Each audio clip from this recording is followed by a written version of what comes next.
Alright guys, so here are 9 interview questions that were asked from me by the C&W department of Pakistan. Okay, it was just for the post quantity surveyor. Alright, so the first question which was asked was never a tricky question. They asked me, when did you complete your degree? So I just mentioned the year, okay, in which my degree was completed.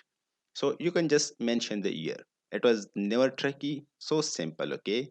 Okay, next they asked me, what do you do now? So simple, okay. So I said I teach in a college and do YouTube. Okay, next they asked me, like, how do you calculate the volume of a cone? Now this is a real question for a quantity surveyor, okay. So I answered like the volume of a cone can be 1/3 the volume of a cylinder. Okay, as you can see in the diagram, that black border just represent the cylinder, and at the middle I have drawn that dotted line just represent the cone. So the volume of this cylinder can be divided by 3, and that can be then the volume of a cone. You can just simply say 1 over 3 pi r square times h. Okay, pi r square is just the area of the base of the cone, or just area of the base of the cylinder. The height is just the total height of the cone or the cylinder. Okay, so 1 over 3 means just 1/3 of the volume of the cylinder. So simple. Okay, it was never that complicated.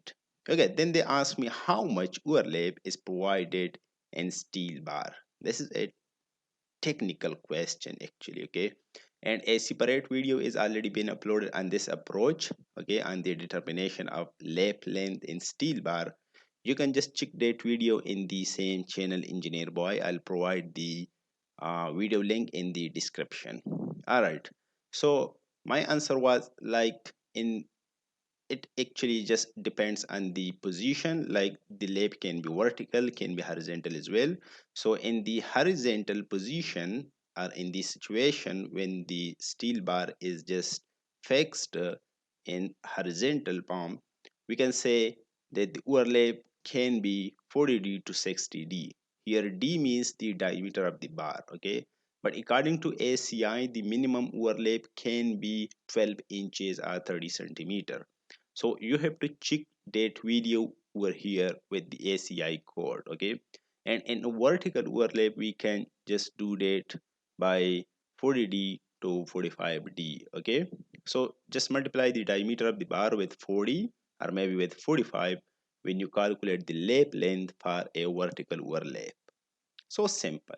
Okay, next they asked me, which code do you study in your degree? Okay, I just said ACI. Okay, ACI. And then they further asked me, what do you mean by ACI? And I said American Concrete Institute. That's why they asked me, what is the longitudinal steel percentage in column based on ACI code. Okay, it was the sixth question. Okay, okay, question number 6.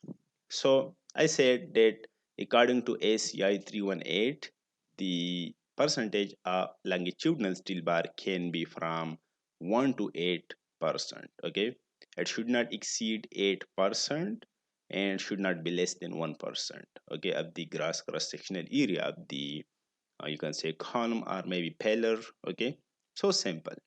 And then they just asked me another technical question, efflorescence. Okay, and actually these are just salts, or maybe the deposit of salts found on the brick surface. Okay, further they asked me what can be its impacts on the brick surface or maybe on the structure, and what are its causes. So I just discussed that with them. All right, next they asked me, what is the difference between one-way and two-way slab? Again, a separate video on this approach is already been uploaded, okay? So you can watch that. And they just said, just give us a short answer. So I said that if the length to breadth ratio of the slab is less than 2, that can be two-way slab. Or if length to breadth ratio is greater or maybe equal to 2, then that can be considered as one-way slab. So simple, okay? Nothing is complicated and no question is tricky. All right. And then they finally asked me, it was a last question, okay? They asked me to differentiate between retaining and braced wall, okay, just in short words.